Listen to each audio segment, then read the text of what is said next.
করতে পারেন। আমি এর আগে এটা এয়ার ফ্রায়ারেও করেছি, তবে আজকে চলুন রান্নাটা আমি সরাসরি তাওয়াতেই করি।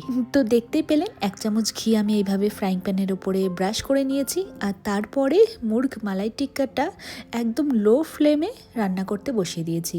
এবার ওই যে আরেকটু গ্রেভি বেঁচে ছিল, পুরোটা মাখিয়ে কিন্তু একবারে আমি রান্না করার জন্য বসাইনি। একটা সাইড একটু লাল লাল করে ভাজা হয়ে এলে ওই তো বাকি গ্রেভিটা এইভাবে ব্রাশের সাহায্যে তার উপরে ব্রাশ করে দিয়ে হালকা আঁচে এটাকে রান্না করার জন্য রেখে দিয়েছি।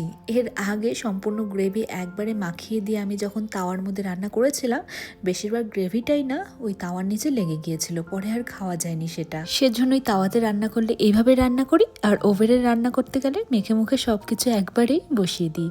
এই দেখুন এদিকে আমার মুরগ মালাই টিক্কা একদম রেডি হয়ে গিয়েছে, আর এদিকে আমি কিট্টুর জন্য একটা প্লেটে সাদা ভাত, একটুখানি বয়েলড কর্ন যেটা ওর খুব প্রিয়, আর এদিকে মুরগ মালাই টিক্কা তার কিছুটা গ্রেভি দিয়ে পরিবেশন করব। চলুন এবার খেতে দেওয়ার সময় কর্নের বাটিটা সরিয়ে রেখেছি, কারণ সেটা পেলে পরে ও তখন আর ভাত খেতে চায় না। ওই কর্নের বাটিটা নিয়েই একটা একটা করে কর্ন খেয়ে অনেকটা সময় লাগিয়ে দেয়। সেজন্যই আগে মুরগ মালাই টিক্কা দিয়ে ভাতটা খেয়ে নিক, তারপরে দেবো হচ্ছে ওকে এক বাটি ওর প্রিয় বয়েলড কর্ন।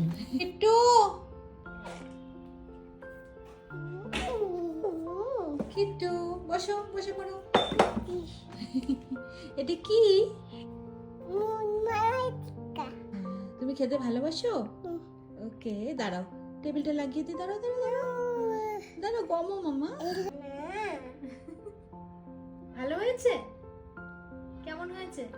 আচ্ছা, এই রেসিপিটা অনেকেই জানতে চেয়েছিল, এটা কিভাবে বানাই? আমি খাবো? খাবো? আমি খাবো না, ফু দেবো? ওকে, কিট্টু যতটা খাবে খাবে, তারপরে ওটা আমরা ফিনিশ করব। Okay bye. কিট্টু ডিনার করুক। কিট্টু বাই বলে দাও। Bye bye. ডান।